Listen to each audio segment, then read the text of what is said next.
काम प्रस्तावित आहे। हिंगोली तालुक्यातील खरबी येथून इसापूर धरणात हा बंधारा बांधण्यात येणार आहे। हा भूमिगत बंधाऱ्यामुळे कयाधू नदी ही वाळून जाण्याची भीती निर्माण झाली। सोमवारी हिंगोलीचे खासदार नागेश पाटील आष्टीकर तथा उर्ध्व पैनगंगा प्रकल्पाचे कार्यकारी अभियंता शेख यांनी उपोषण स्थळी जाऊन डॉक्टर रमेश शिंदे यांची चर्चा केली। कार्यकारी अभियंता शेख यांनी समाधानकारक उत्तर न दिल्यामुळे रमेश शिंदे चांगलेच चिडले। जवळपास 2.5 तास चावले।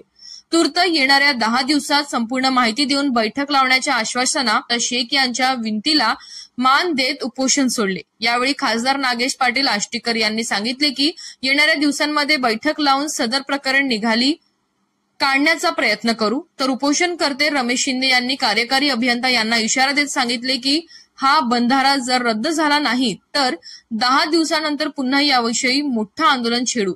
शेतकऱ्यांचा अंत पाहू नका, शेतकऱ्याचा रक्त पाहिजे का तुम्हाला, अशा प्रकारे रमेश शिंदे यांनी कार्यकारी अभियंता या ठिकाणी मी माझे सर्व शेतकरी बांधव असतील, शेतमजूर असतील, सर्व फळ उत्पादक असतील, बागायत उत्पादक असतील, कुठले असतील, या ठिकाणी मी त्यांना असं आश्वासन देतो।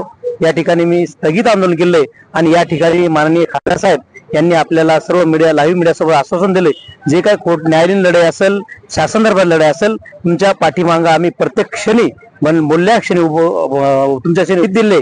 यानंतर आंदोलन याच्यापेक्षा तीव्र होऊन या ठिकाणी मी तुम्हाला सांगू इच्छितो, या ठिकाणच्या शेतकऱ्यांचे पाठ वाहतील, त्या ठिकाणी माझी मी आहुती देईन, माझं बलिदान देईन, पण हिंगोलीच्या नदीचं पाणी इसापूर धरणात जाणार नाही हे तुम्हाला तुमच्या माध्यमातून सांगू इच्छितो।